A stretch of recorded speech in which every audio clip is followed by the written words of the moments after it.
Hmm.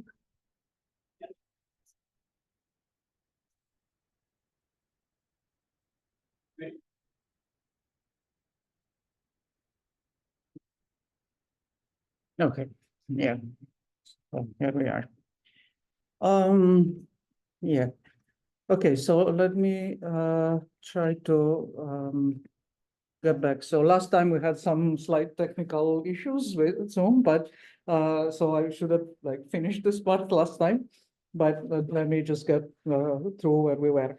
So I was just discussing briefly this this fact that one can incorporate some probability data on linguistic structures, in particular on parsing or on strings and on parsing, on parse trees. And so I was like just quickly going through what happens if you do some naive things like Bernoulli measures or Markov measures on strings of words. And the other get back to where I was. Yeah, right. And so I was discussing briefly entropies and measures of information for strings of text. And in particular, I went briefly through the N-gram models, Shannon N-gram constructions, where you just look at the strings of words and the probabilities of some piece of a word, next letter or next chunk of words, depending on how you parse things, how you subdivide some unit, depending on the previous one or the previous two, and how to combine these into hidden Markov models so that you kind of compensate for the fact that when you start to look at strings, you get some very low probabilities that certain exact strings of words would occur, but you can still get some combined probabilities where you consider the occurrences of single words, words given the previous one, given the previous two, or corresponding N-gram versions. And of course, these were introduced very early on. In Shannon discussed this sort of funny examples where you can make randomly constructed things look more and more similar to actual language by changing the distributions. And in particular, so let's go to the last example that I was discussing last time. One of the things, however, is that just looking at strings of words, of course, as we already know, loses a lot of the structure. And there's this famous example in English where you can have like the same lexical item repeated over and over, but you can parse it in different ways, in actual meaningful ways. And so the information content is, in this case, is entirely contained in the syntactic structure and not in the individual lexical items. And so this means that in some sense makes more sense to incorporate your probabilistic structure in the parse trees, or in the derivations that give you the sentence, so that you would actually be seeing the actual the structure rather than the string of rather than just the string of words. And this would also the idea of introducing this kind of probabilities are also as a way to distinguish between different ambiguous kind of parsing that you can have, because you can have several ambiguous parsing, but given a certain context, some of them will be more likely than others, and will allow you to choose like a more likely interpretation than another one. So this a setting that can be made probabilistic in this way very easily is the case of context-free grammars, where you have this kind of production rules that assign to a non-terminal symbol a certain strings of non-terminal and terminal symbols. And one can assign probabilities to this derivation with the rule that you look at what are all the possible derivations that you have with a given non-terminal symbol that to begin with, and you assign the total sum of probabilities of those equal to 1. So it's a way of expand, you look at all the possible ways to expand the non-terminal in the derivations of the language, and you make that into a probability distribution. And so this, you can consider then the fact that, if I want the probability of a string in the language, I think of it as the sum of the probabilities of all the parse trees for that string. And so I can distinguish, like, when some parse trees will have a lower probability and others will have higher probability, but this would correspond to count. So it's like a more structured way of assigning a probability to a string, which is not just this kind of like Bernoulli or Markov on successive letters, but it looks for all the possible generative structures for that string. And in general, one does this by certain kind of independent assumptions on subtrees in a parse tree. And basically, there are two independent assumptions that one makes. One is that the probability of a certain transition to a string of terminals or a string of leaves of your tree does not depend on anything. So if I have like a vertex that's labeled by a non-terminal, and I have all the leaves below that vertex, which is what you end up with in your derivation starting with that vertex, and you assume that the probability does not depend on anything else that's happening outside of that subtree. And the other thing is that you assume is that it's independent of everything that happened above that subtree. So you make this kind of independence assumptions on different parts of the tree. And if you do this, then you get what you expect, that the probability that you assign to a whole parse tree is in fact the product of the individual production rules that end up building the tree. So, and each of them is independent of the other ones.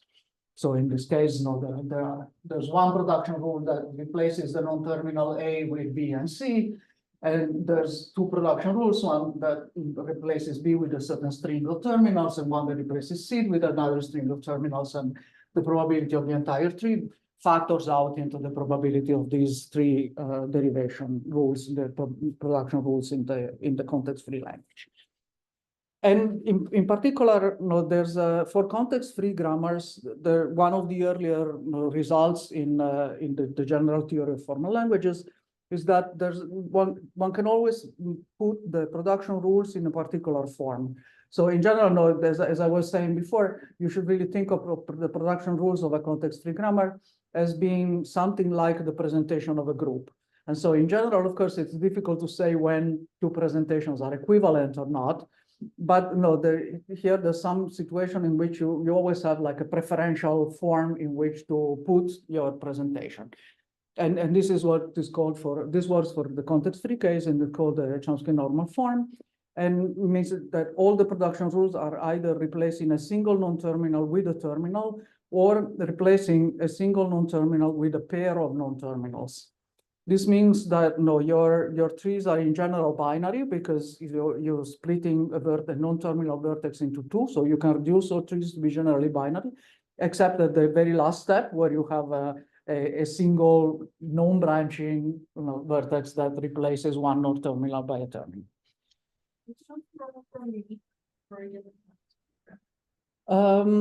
So I don't think it's necessarily unique, but you can always put it in this form. If I remember correctly, is not necessarily unique. I'll have to double check whether that's not that.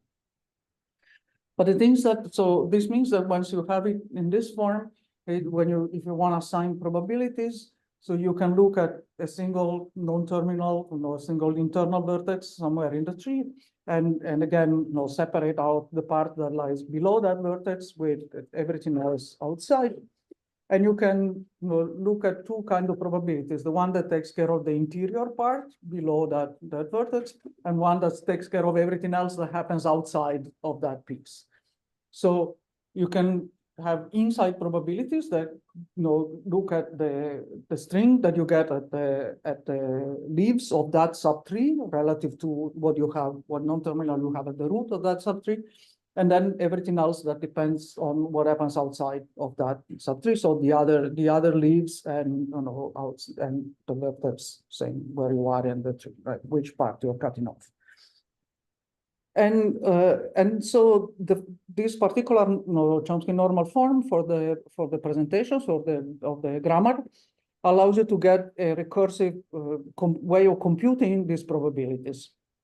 So essentially, because you know that at each step you have a splitting like this, which is this binary piece, and then these other subtrees. And so if you wanna like the interior probabilities for these all three, it reduces to two pieces separately for the corresponding splitting.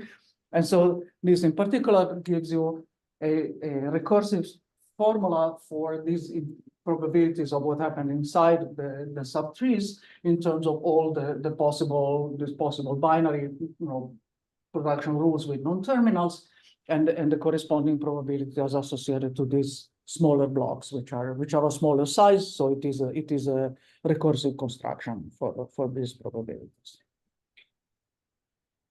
So in general, where one gets these probabilities is from some kind of training data, some kind of training corpus. And in this case, of course, since you want to assign probabilities to the actual parsing structures, not just to the texts, then you need some kind of corpus that incorporate different possible parsings, and and you want to assign probabilities to those parsings. And so this can you can consider it in terms of, again, kind of hidden models with hidden nodes that correspond to these transitions that are just among non-terminals, and the corresponding probabilities that involve the leaves. So I'm just going to go quickly over this because, as I said, I will come back at some point later on to discuss the use of probabilities. And this is kind of a version that's based on parsing by context-free grammars, which is not necessarily the ideal way. But I mean, one can see that, for example, this kind of assignment of probabilities allow you to distinguish between certain possible ambiguous parsing on the way of using information from context in the given corpus in which you are coming across one or another of these versions.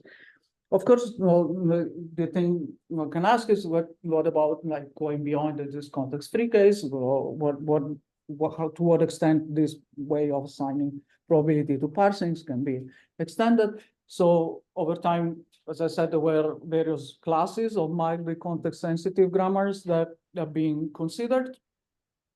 And one of them is these tree adjoining grammars that I described briefly in a previous lecture, where you have these two types of operations on trees. One is the kind of operand composition that glues together one of the leaves with the root of another tree.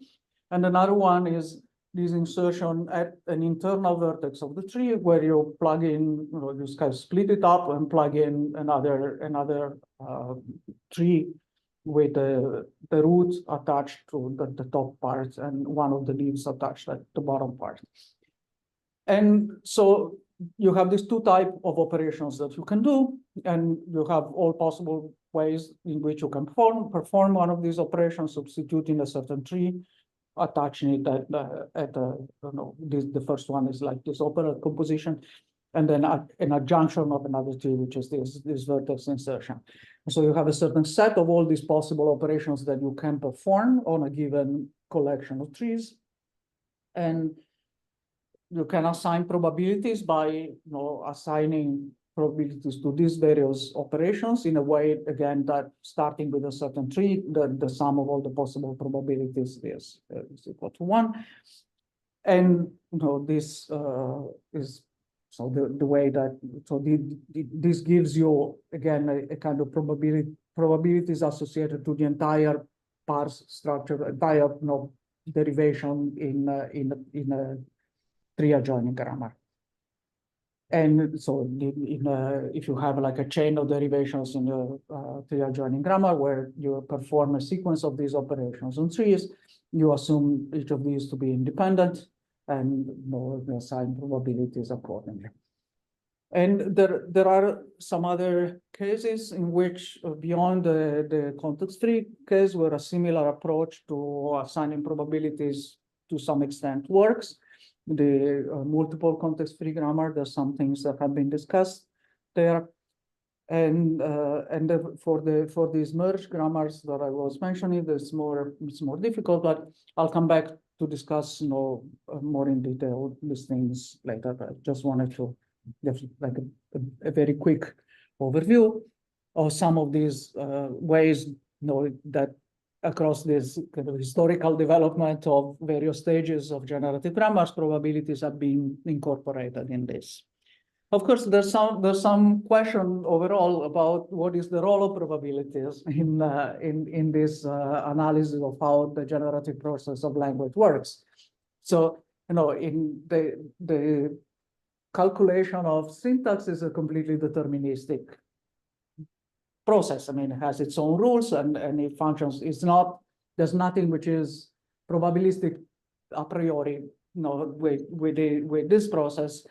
And of course, this is like all the objections that the notion of a probability of a sentence doesn't quite make sense if you take it at face value, which is true if you're trying to assign probabilities to sentences in a large corpus. These probabilities are going to be astronomically small. They don't really make sense.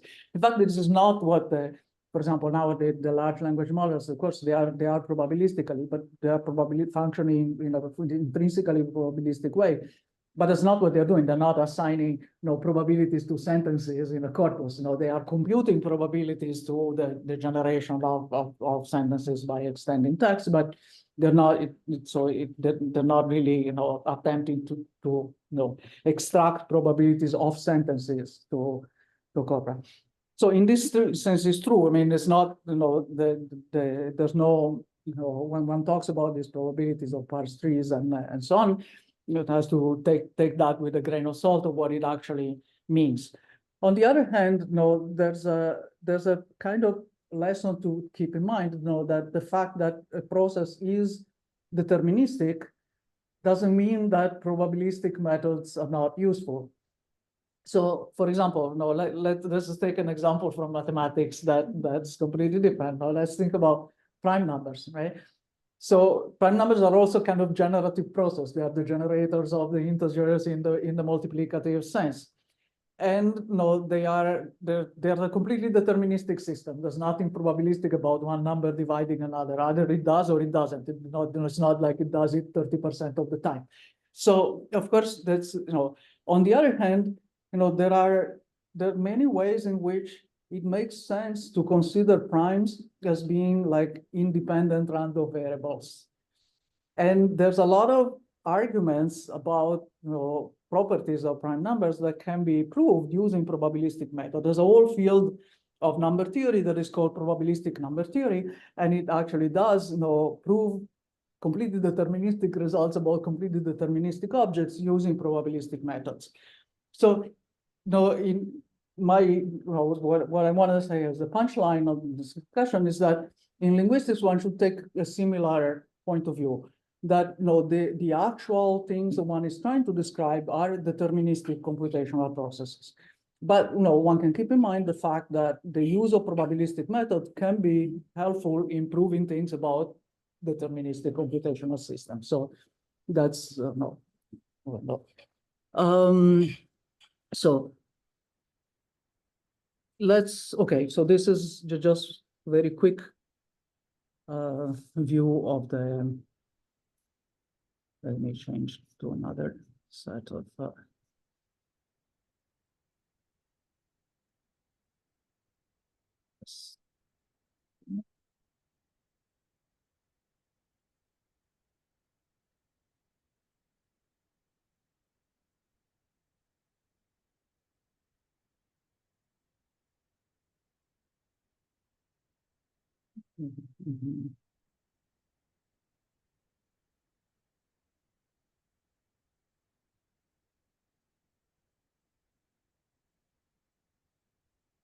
All right, so here we're kind of at the last step of this kind of historical overview of the development over several decades of generative linguistics. And so this is actually what happened now very recently with respect to this whole story. So this is, I'm going to give a very quick summary, because then I will actually be talking about this for the rest of the class. So I'll go into the specific definitions and details in a moment. But I first want to give like a very quick bird eye view about what this is about. So this is essentially what happened during the last 10 years. And it's part of this idea of a minimalist model based on this operation that were originally described as merge and move that I talked briefly about before. But it's sort of redesigned to try to, in a sense, capture more closely the basic fundamental computational structure underlying the differentiation between different languages.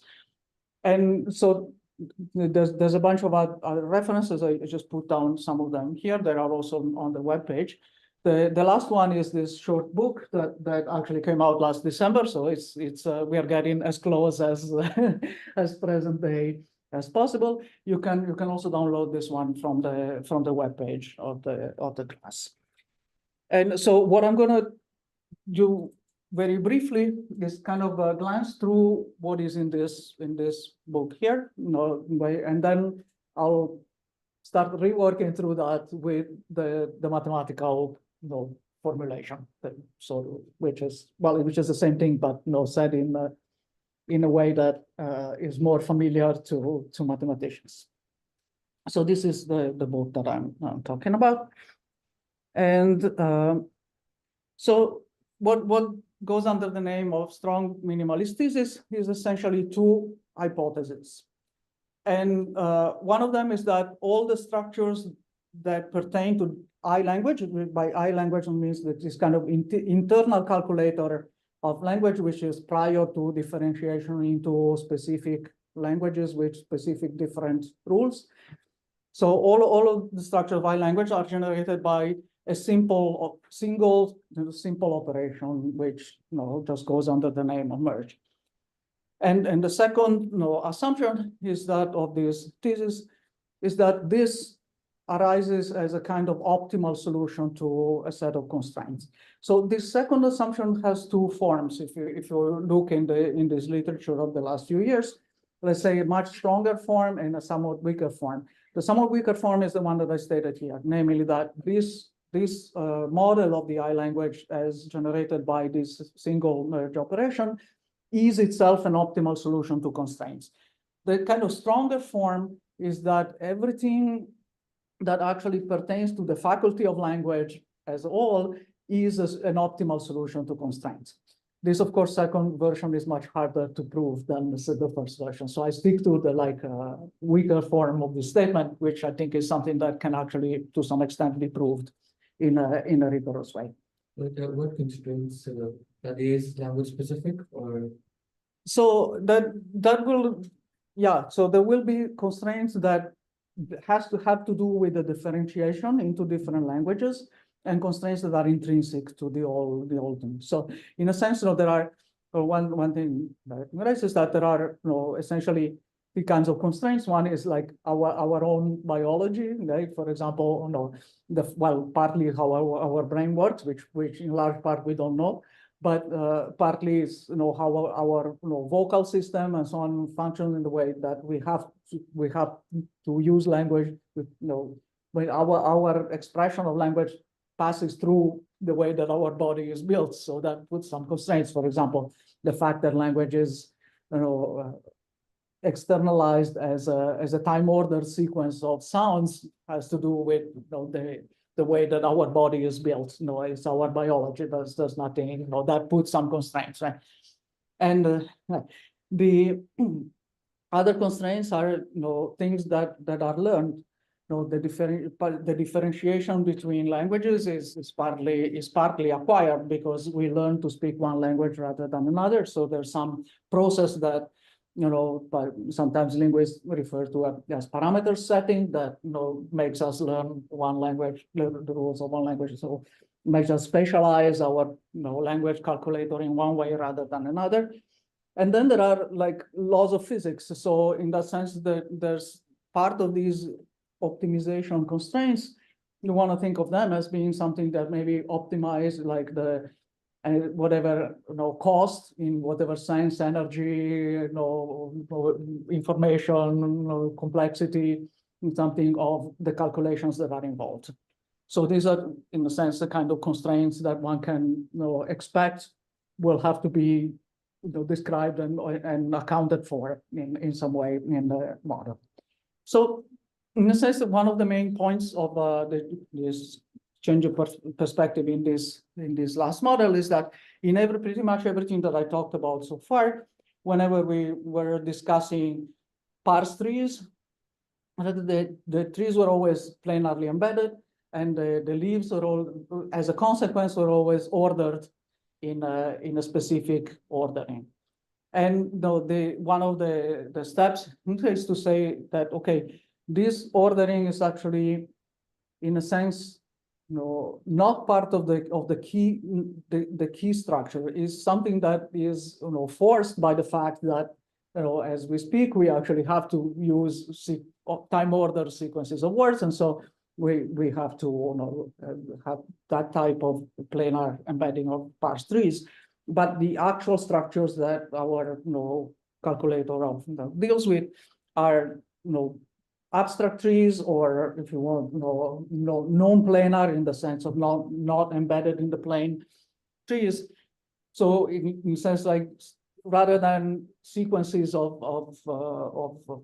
code of digits or letters or words, language, you should think of it as something like these Calder mobiles that are like freely floating, and not where the leaves have no fixed predetermined order.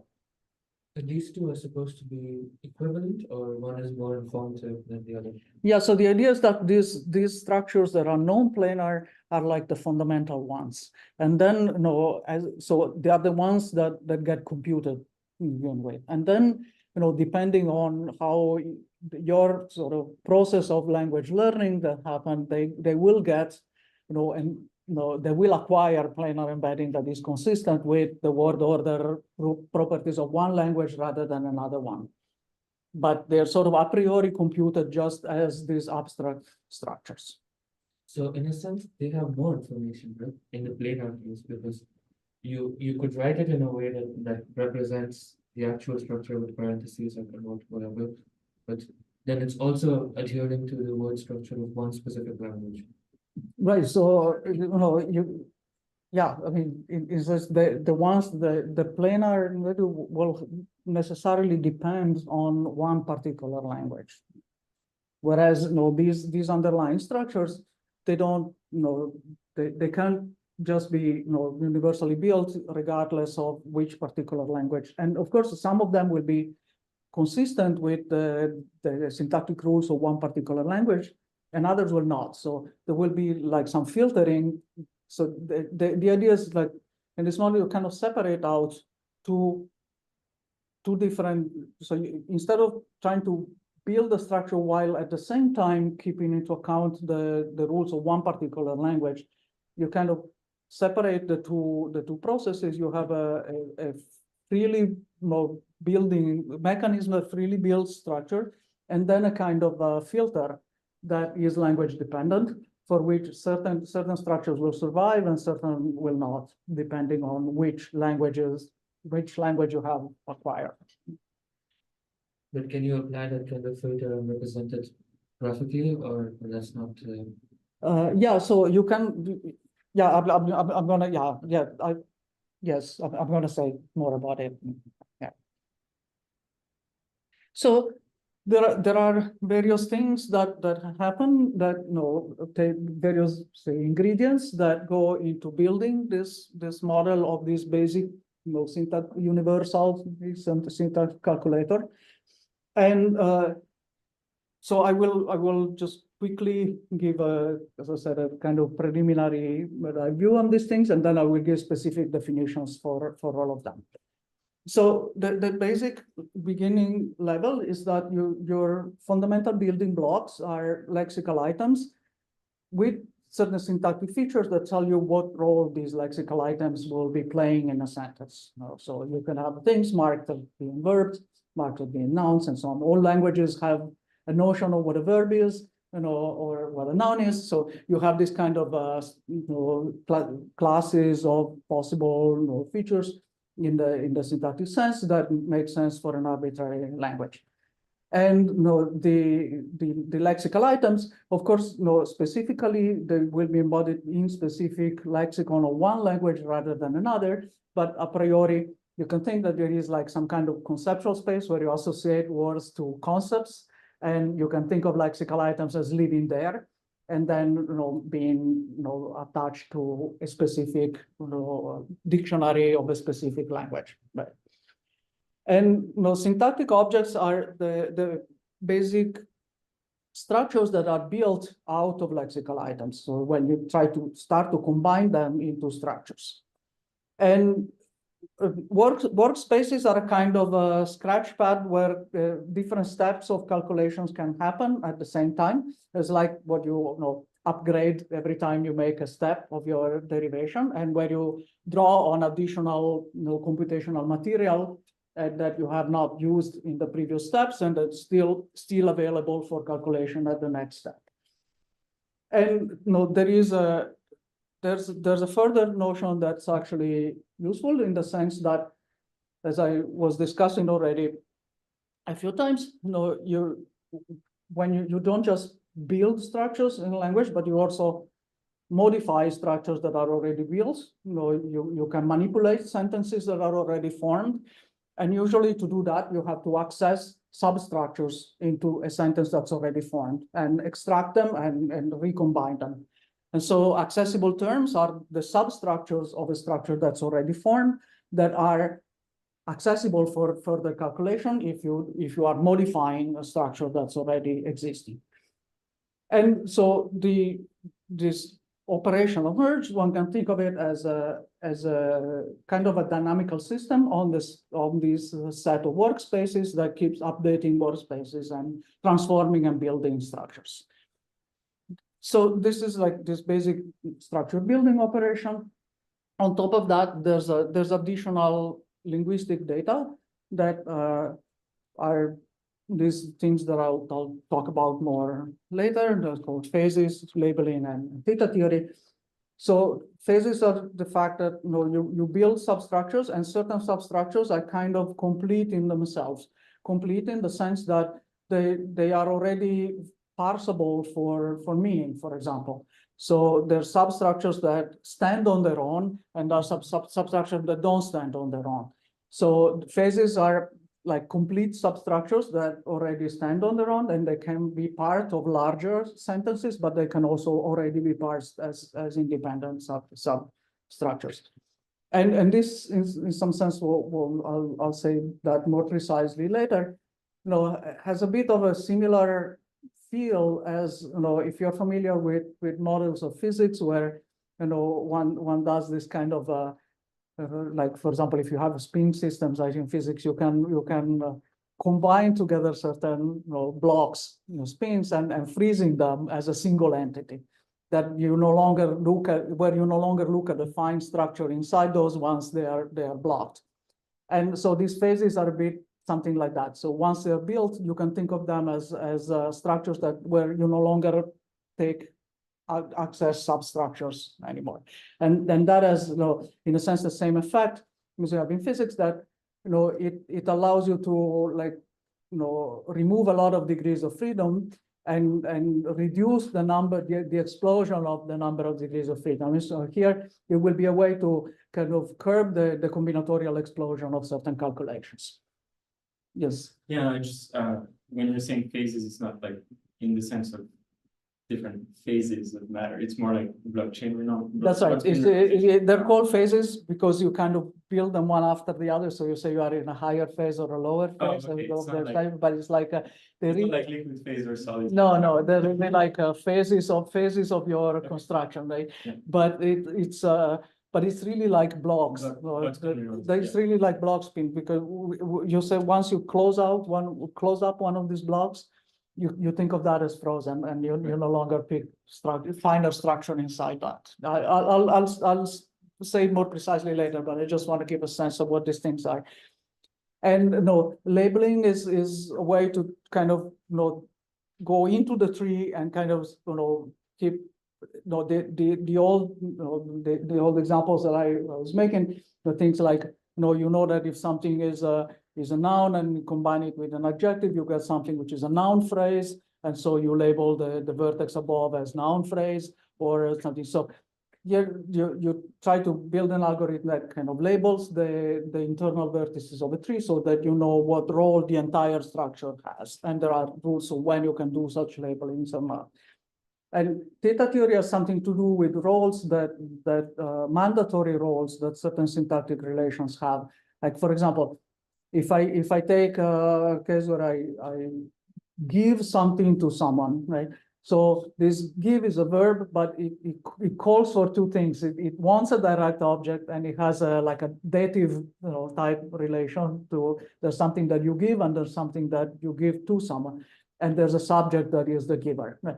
So these are like they're called thematic relations, and this is the reason why it's called theta theory. Theta is for thematic. And so certain things mandatorily have to combine with other kind of elements. So something gives a theta role and something takes a theta role, and these things have to match. And so data reduction is one specific example. yeah, so in this case, like you give something to someone, so that's a different kind of thematic relation than giving something, or that someone giving. So there are these different kinds of roles that you have to say that they have to match. If something is combined in a certain way and it's a giver of a certain kind of theta role, what it combines with has to be a taker of that same kind of theta role.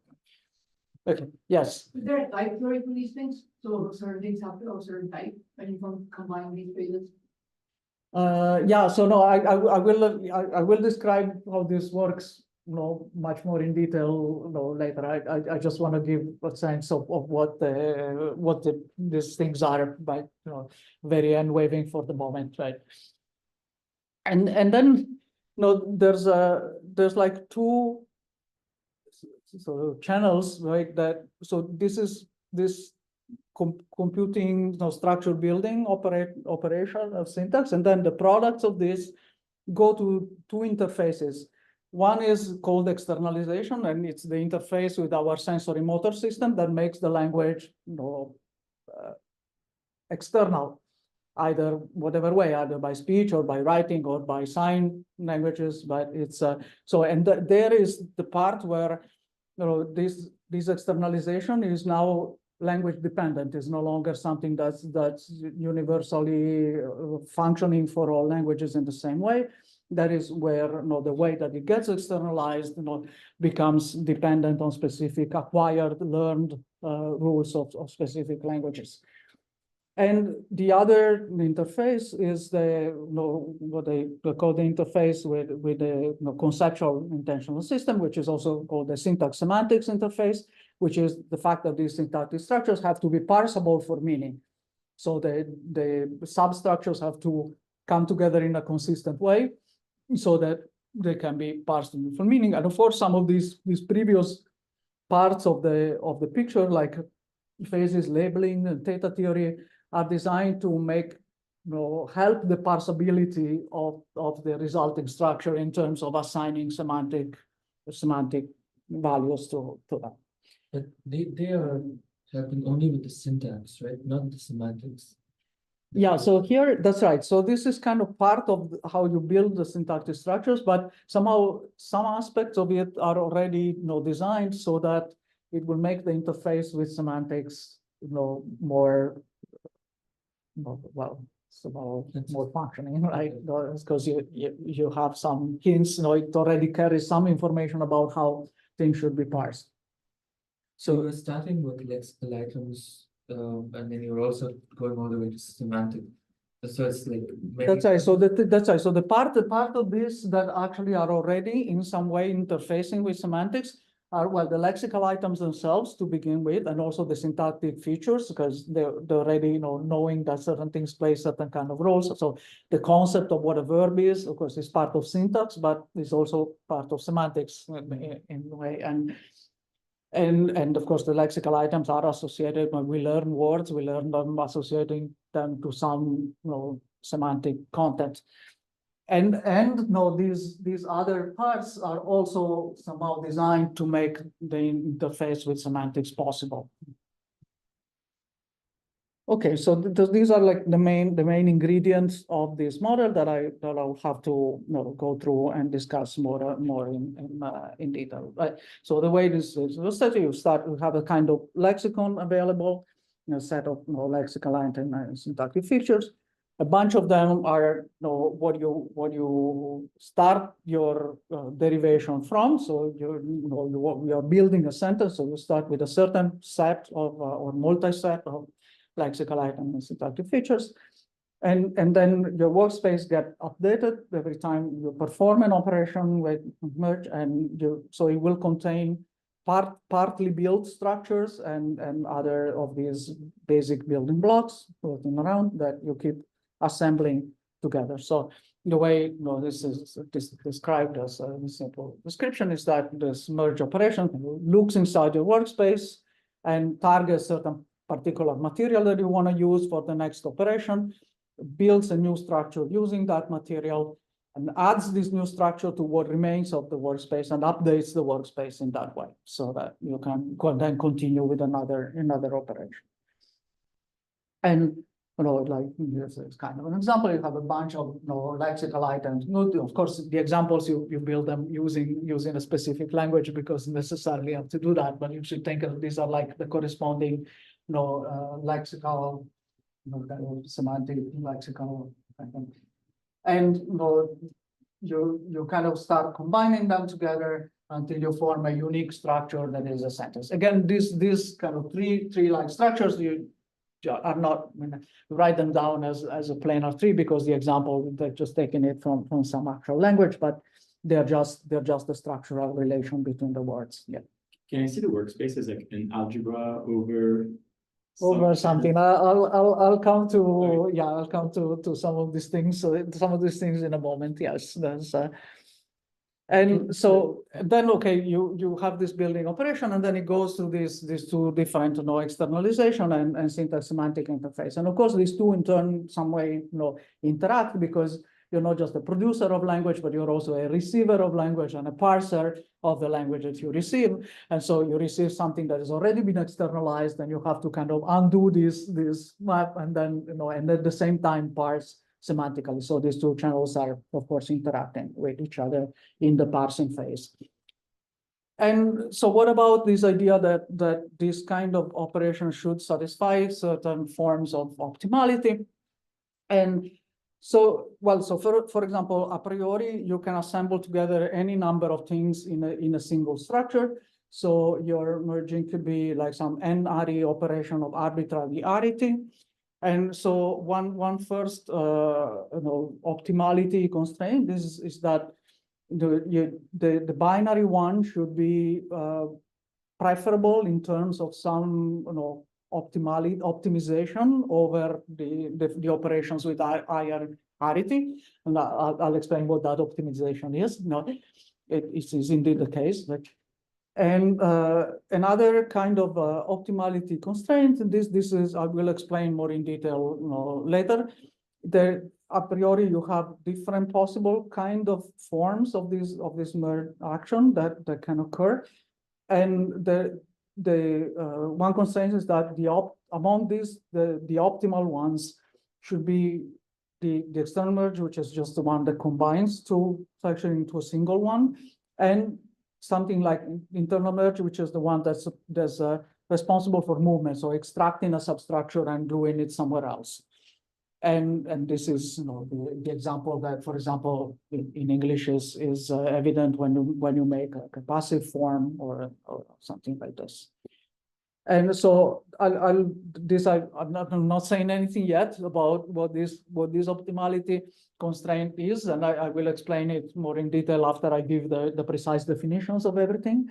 But there is there are two kinds of optimality constraints that have to do with these two particular forms of merge. One is called minimal search, and another is called like a minimal yield or resource restriction. And I'll define more precisely what they are. And another kind of constraint that is assumed for this model is that this operation, this structure building operation of merge, is Markovian in the sense that it doesn't have, it has only memory of the workspace that you have available at a given time and not of the previous ones.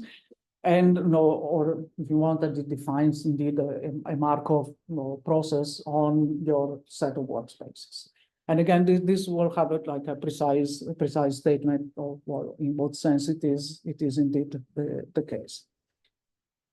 And yes, yeah. I know you'll talk about the optimization constraints, but if you think about it a bit more philosophically, choosing to have only a binary operation on any, the operation that's encoding structure in your workspace, isn't that like saying you're only considering nearest neighbor, like you're not considering pairs of 3 grams or 4 grams or something like that? Yeah, in a sense, it's yeah, that's right. In a sense, it's like that. And you're saying that if you have an binary operation, it really is a composition of binary operations rather than having an actual n-ary operation. So in a sense, yeah, you can say that that's your maybe leading order term as opposed to the other possibilities. I'll say a little bit about that at some point later. Not here.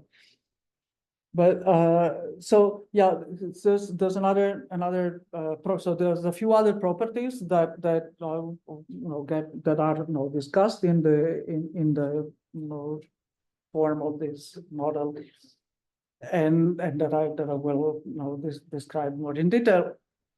So one of them is this fact that when you perform this kind of movement that I showed in this kind of examples where you extract the subparts and you move it somewhere else, what happens is that you kind of forget about the place where you actually have taken this substructure, but you don't forget that completely in the sense that when you parse the sentence, after this movement, you sort of know that the piece that occurs somewhere else for reasons of syntax actually corresponds to something that was originally in a certain place. Your interpretation of the sentence knows that that piece belonged originally in a certain place.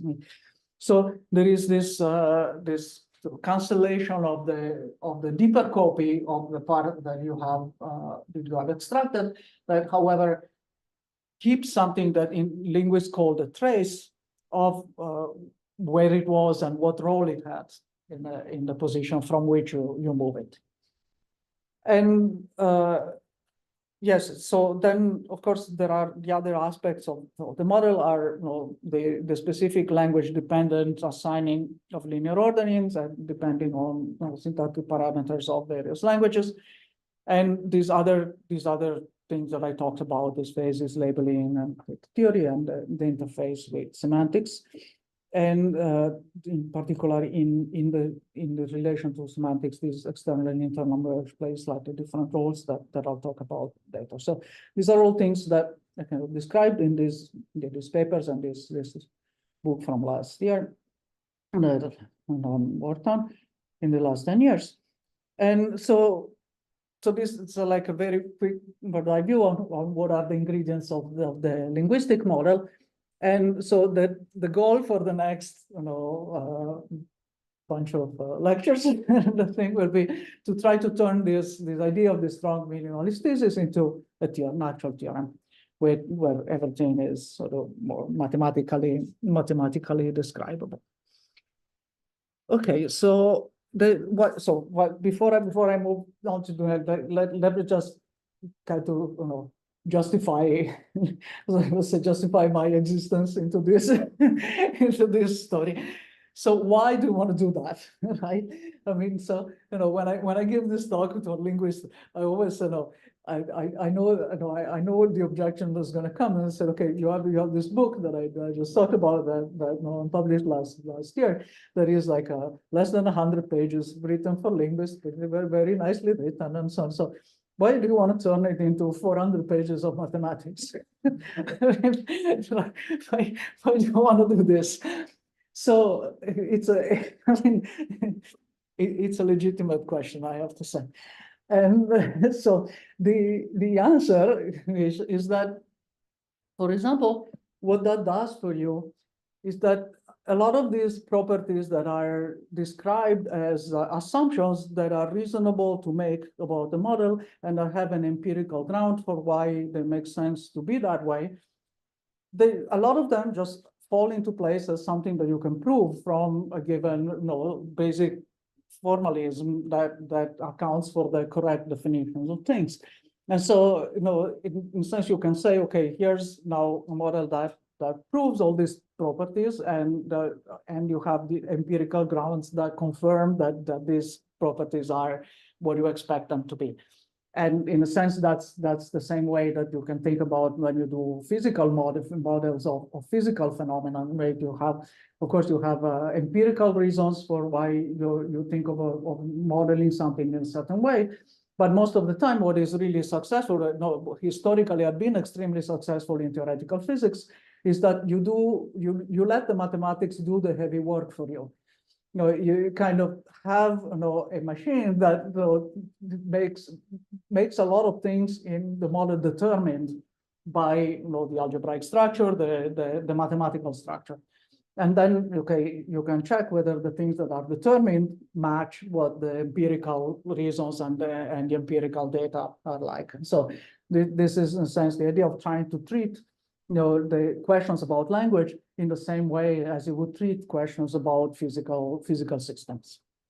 Yeah, so that's I would justify my interest in this. Okay, so let me just get down to the next.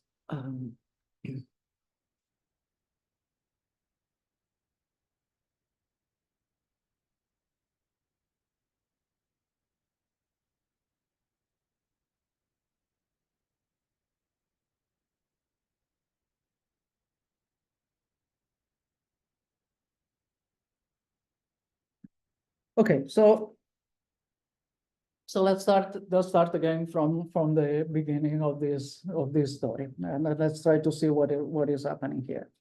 Okay, so this is actually everything that happened during this last year, and so there's some papers there from last year, and they're actually now combined with a lot more additional details into a book that's going to appear.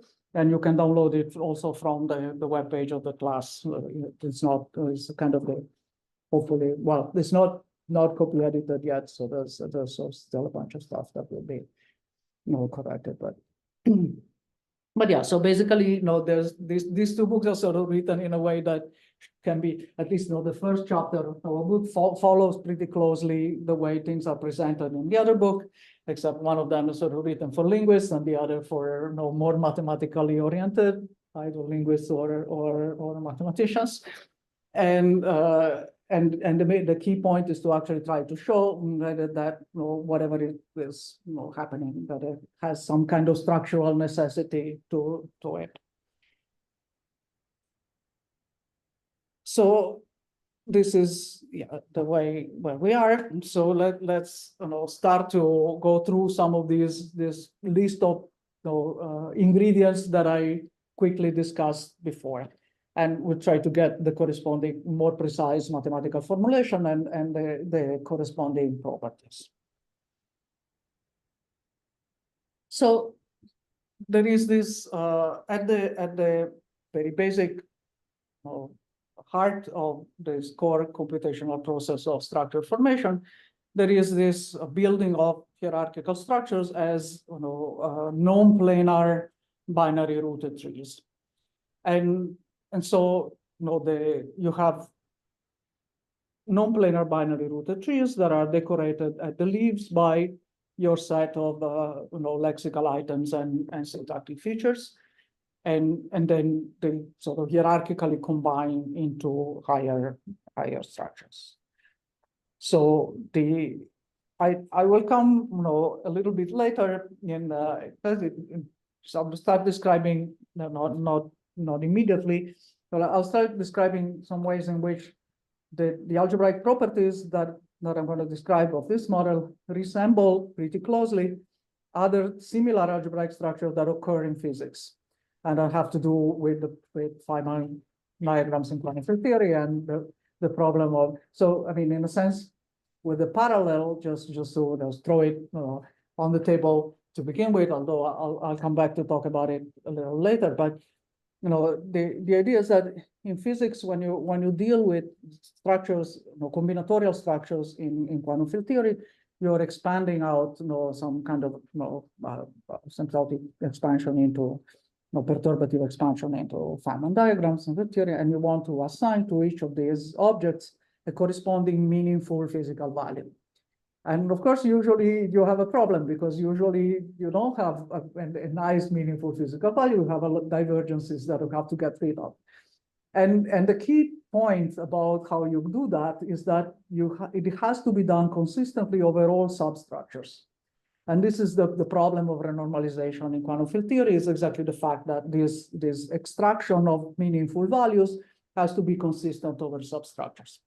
And of course, in a sense, here the analogy, which ends up being more than an analogy because it will build on the same mathematical model, is that extracting meaningful values consistently over substructures, as you do in physics, is very similar to assigning semantic parsing consistently over substructures in the case of parse trees, in the syntactic parse trees in linguistics. And in fact, it turns out that the algebraic formalism that does these two things is the same one that does it in the same way. Okay. So let's come to the first thing, which are syntactic objects. So these are described. So one of the earlier papers on this version of the model as this merging of lexical items together to form an ordered sets, and further enlarging them by continuing to repeat this binary set formation type of operation. And this, of course, mathematically speaking, is a well-known kind of structure. You start with a set, which is it's a finite set. It's possibly very large, but final, which is the lexical item and syntactic features. And you form the free magma on that set with the binary operation. And so what that means is that you have so in this case, it's the free non-associative commutative magma. And so you have a binary operation that is commutative but non-associative. And what you do is a sort of formal. You start with the elements of your set, of your generating set, and then you already define new elements, which are the result of applying this binary operation. You keep iterating that. So, and the resulting magma has a binary operation acting on it. Question. So it's commutative solely based on the fact that you're not caring about ordering planar. Yeah, exactly. The commutative is saying that you're not caring about this linear ordering of your lexical items. Okay. And this magma is built not just over lexical items, but also syntactic features, you said. That's right. Yeah. So yeah, exactly. So in the sense that, for example, like when you do this parse piece for the buffalo sentences, you remember that some of these are going to play the role of. So the lexical item is the same, but the syntactic features vary because some of them are going to play the role of a verb, because some of them will play the role of a noun, and so on. So you have syntactic role of that kind that you can keep track of.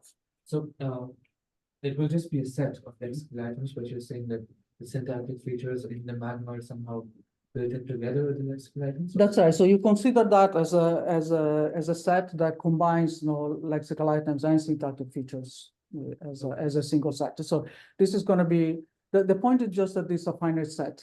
It's your lex in a language, of course, you can have an enormously large lexicon, but it's still going to be finite. Unlike the set of possible sentences or in the set of possible structures here would be the elements of the magma, and that is of course infinite, but the generating set of the magma is possibly large but still finite.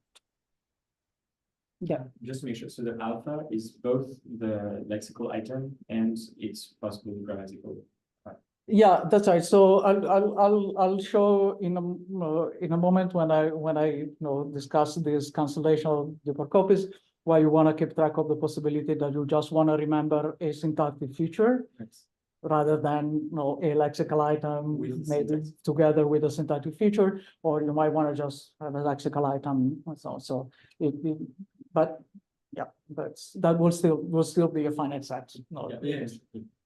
So why free? One more question. Yes. If you're talking about constraints and so on, and then you're letting it just be a free magma, then it's just like saying it can be anything, right? It doesn't matter how you combine the lexical items and syntactic features and so on. You mean if you also allow n-ary operations or And I mean to say you've chosen this subcategory of magma. It's free, non-associative, commutative. yeah, So non-associative is obvious because it's a tree. Commutative is because you're not choosing. because it's non-planar, right? What about free? Can you say a bit more about? No, what I happened? mean, free, it really just means that the only relation, right, that you have in the magma is the commutativity relation. There's no other relations. Yes, but I'm saying, why are you not hard coding more relations in when you're also talking about things like constraints of that it must adhere to as an algebraic description? Or do you just not care about it at that fundamental level? You mean if you want to impose relations on Yes, the if you magma? want relations, that's what If you want relations on the magma. So yeah, I will come back to this. I mean, because for example, you could say, what about if I want to specialize to a particular language and I want to impose some relation on the magma that correspond to rules that I have in one particular language. So I'll come to discuss why I don't want to do that. But so for now, I don't want to impose. So this is this idea that there is this freely forming operation that freely forms structures, and so which corresponds to this being a free magma. Where the only relation is this fact that tells you that you're not imposing a linear order, and so your trees are non-planar. So the commutativity relation is the only one that you impose, and other than that, you just allow a like free generation of all possible structures that are built this way. And as I said, at some point, you will want to introduce some kind of filter that will tell you that some of these freely formed structures are not viable according to the constraints of one particular language. But the point is that if you want, I don't necessarily want to impose that once these structures are formed, that those filters would have to be morphismal magmas. They might not be. They might just be like portions of, say, vector spaces or something. You're requiring a lot if you impose that they are morphismal magmas, which is unnecessarily strong as a requirement. That's the reason why I want to impose it at this level. Yeah. Oh, no, that answers my question. I was just wondering that, so for instance, like ungrammatical constructions, that would eventually be filtered out. Yeah, exactly. So this will contain a lot of structures that are not going to be grammatical in some specific language later on, or they might not be parsable at all because they might not admit like a head function or label not be labelable as structures. So this just freely forms everything that can be. So it's like you have, so the idea in this model is like you have this calculator in that freely forms arbitrary structures, and then the learn part is what builds some kind of filter that kills off a lot of this stuff. So the structure that's there in the I language is supposed to be just, the structure, like that's what. Right, so every- the idea here is that like the core mechanism for the I language is something that's as simple as it could be. Because somehow that's, you, in a sense, it's again, this idea that you want to be able to like justify the fact that it's something that on the evolutionary scale came up in a really quick amount of time. And so for all the other things, it has to kind of rely on things that were in a sense already existing. And you want to introduce the minimal amount of additional structure that would make it work. So there are a lot of empirical evidence that suggests that, internal language should be like this, where you don't care about grammar, you just care about these. The only things you care about are the things that are encoded in some kind of binary structure. That's right. So I mean, I think that there's quite a bit of when people study the way that children learn to form sentences, and the very first thing that they learn are this sort of structural relation between different elements of the sentence. So this kind of the first thing that go into place are like that certain elements are related to other elements, not necessarily by proximity, but by like structural relations. And then that gets refined into the, so there's some kind of empirical evidence that the key, very basic thing that starts to, go into action is this basic structure building operation. And then, on top of that, everything else grows, so to speak. So that's just, But you believe that it's at the fundamental level as simple as that, or do you think there is some missing, ingredients that you also want to add? no, of course, there are lots of ingredients that have to go into this, but in some sense, if you want to say like what is the basic computational mechanism, that I mean, of course, I'll come to, this is not the whole thing. This is like what are the basic structures that I'm you're asking about the basic structure. Do you think that this basic computational mechanism, just this binary operation, is enough for a language? It's enough for building structures in language. That I think there is enough empirical evidence that structures in language are tree-like, so that we don't need like the aliens of arrival that speak with graph that are not trees. I mean, but I think the human languages, the structure building operations seem to be well accountable for by this kind of tree structures. Right?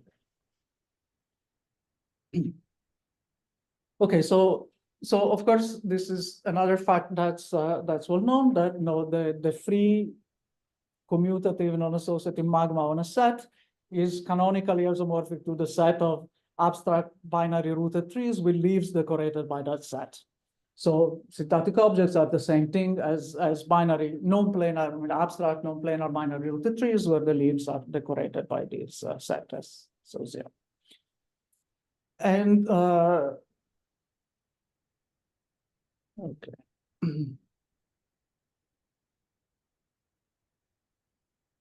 So nodes are not internal nodes are not labeled there's no labeling of the internal nodes. I will come later to this issue about labeling algorithms, which is part of this detecting which structures are not filtered out, which ones are filtered out. But at this structure building process level, there's no labeling to the internal vertices of the tree. So if you look in the linguistic literature, you find a lot of discussions around using the tree notation as opposed to using this kind of set notation for these syntactic objects. And there's various ways where various places will say, oh, this tree notation is confusing, and it should be preferably it's better to use this kind of set notation. And of course, there are the main reasons for that is that, of course, if you literally write a tree, you necessarily are writing it in the plane, right? Because you're writing it on the page. So it's easy to get confused about whether you're actually meaning a planar tree or a non-planar tree. Whereas with this notation, one usually puts like round brackets if you mean it an oriented, an ordered string and curly, bracket if you mean it, an unordered string. So it's completely clear if you're talking about an abstract rather than a planar tree. Okay, I mean, and the other thing that mentions a possible source of confusion with using the tree notation is exactly this thing of the labeling of internal vertices, because in earlier versions, like with context-free grammars, and one usually had carries on labeling of the internal vertices by these non-terminal symbols and so on, whereas here you don't. And so they're keeping the same notation. So obviously people are used to one interpretation of the tree structure, can be confusing. So if you go to the linguistic literature, so I mean, I think we don't really have to worry about it, because as mathematicians we're completely used to we're thinking of, if we just say, okay, the tree is not planar, fine, it's not planar. So not to worry too much about it. So I will ignore all the notational discussions that the linguists often have. So, coming down to what is the very basic thing, right? If you want the key fundamental, computational operation is this formation of binary rooted trees. And you can also temporarily forget about the labeling of the leaves, and you just have a single for structure formation operation like this. And so you can think of this generative process as encoded in a recursive structure. And so, well, let me just say right away, because I'm going to use it everywhere in a moment, that of course, if you have a set, you can always form the vector space spanned by that set. And of course, it doesn't matter really over what, or you could just think of it as a Z module rather than a vector space, but it's just convenient to form formal linear combinations of objects. And so in particular, if you do it on a magma, this vector space will have the structure of a commutative and non-associative algebra coming from the commutative and non-associative magma, which is not so important, because I will talk about a different kind of algebra structure in a moment. But this vector space in particular is also graded, because you can grade it. These are binary binary trees. They are full, not necessarily complete, but they're full. So you can grade it either by number of leaves, or by number of vertices, or by number of internal edges. They're all equivalent. So this is just like a version of finding summation. Yeah, right. And so if you want to encode this entire generative process of this magma, you can do it by a single fixed point equation, where you formally write a variable that is an infinite sum of variables in each degree in this space. So this is exists, if you want, in a formal completion of this vector space, and then you write this fixed point equation. Okay. Of course, this is completely equivalent to describing the generative process of this magma, because you can solve this equation inductively by degrees. And sorry, you did something on the last slide, which I think was because before this you were talking about the graphs as just being composed, generated by length and so on. But here now you're saying it is a Z module, and it can be a little bit of this plus a little bit of this and a little bit of that. So now your magma is taking in as an input something that is a bit more diffuse. Yeah, right. So well, so far I've done this just in order to be able to formally write this equation. Yeah? And so I formally write it so that I have a variable in each degree, and then I just write this fixed point equation. And so I'm just encoding in this equation this process here. The reason why I'm saying that I'm doing this is because if I want to solve this equation for these variables, of course I see that this is is going to be recursively defined in terms of lower degree terms. And so I basically have exactly all the terms of my magma will occur. And of course, several of them will be the same because it's of the commutativity relation. And in fact, I'm going to count some multiplicities that you tell me what would be the number of different planar structures that I can impose on each of these.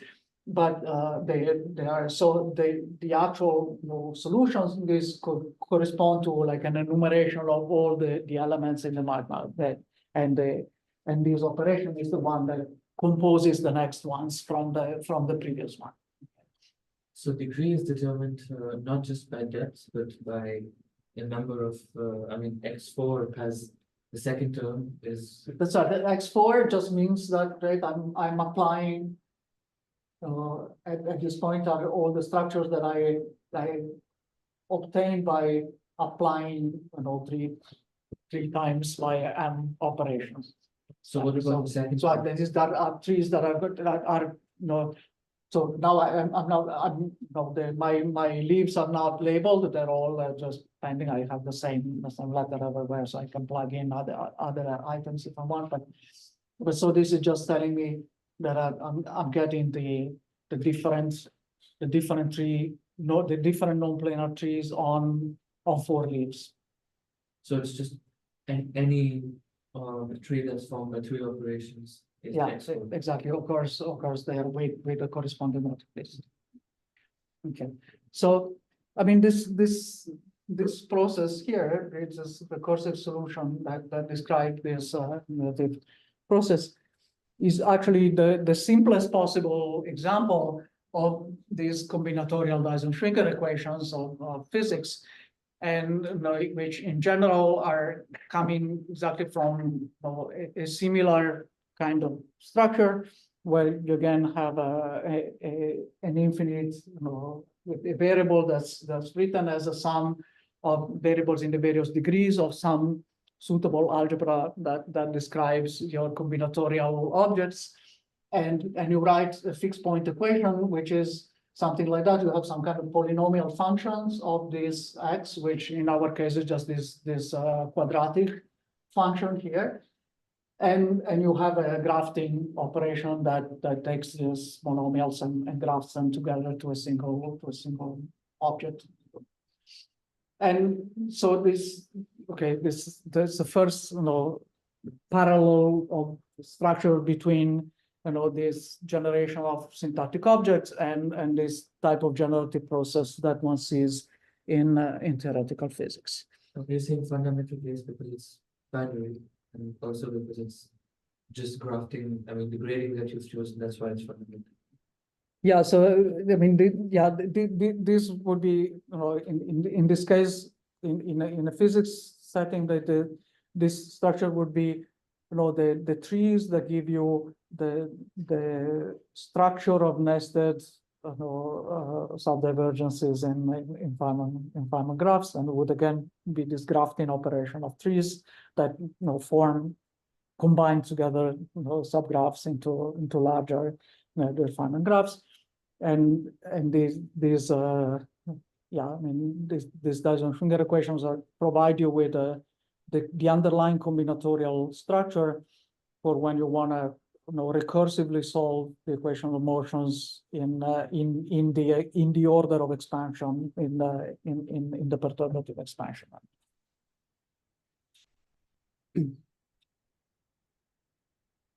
Okay, so these are the syntactic objects so far. So this is the way we're defining them.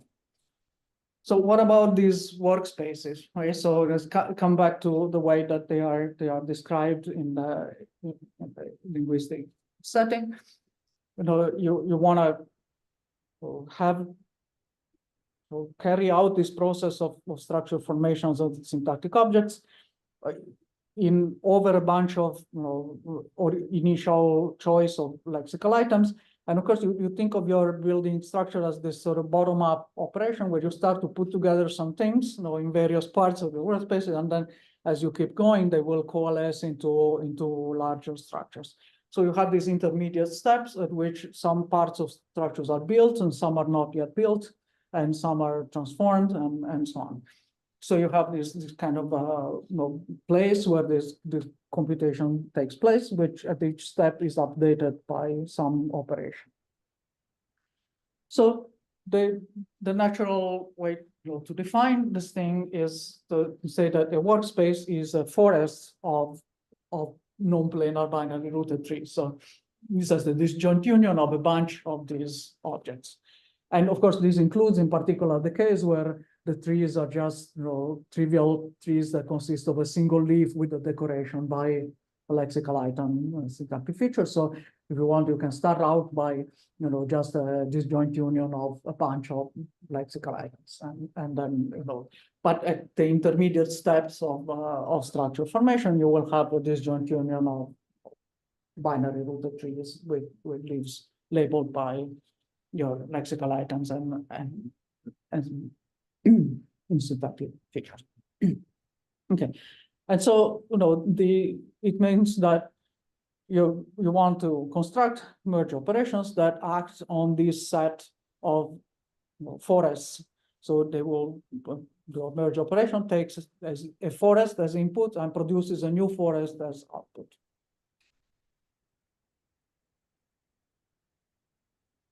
And so the next thing that I need to define is what is meant by accessible terms. These are the substructures that we want to be able to use in order to modify sentences that are already built. So the way you define it is simply in the following way. If you have a syntactic object, which is one of these non-planar trees, you pick any internal vertex, which is not the root in the whole thing. You just pick any internal vertex, or possibly a leaf. If it's a leaf, it's just that by itself. If not, you just pick everything that's hanging below that vertex. Okay, so that's an accessible term. It's if you want, it's an internal vertex, or it's the tree that hangs. If you want to think of it as a syntactic object itself, is the tree that hangs below that vertex. And for the workspace, there are two slightly different conventions in the linguistic literature. So I was to decide which one to use. So one of them describes as accessible terms of the workspaces, the accessible terms of each of the trees in the workspace. Or the other convention is that when you talk about accessible terms of a workspace, the entire components are also accessible terms of the workspace. Okay. So they are, because they are themselves substructures of the whole structure.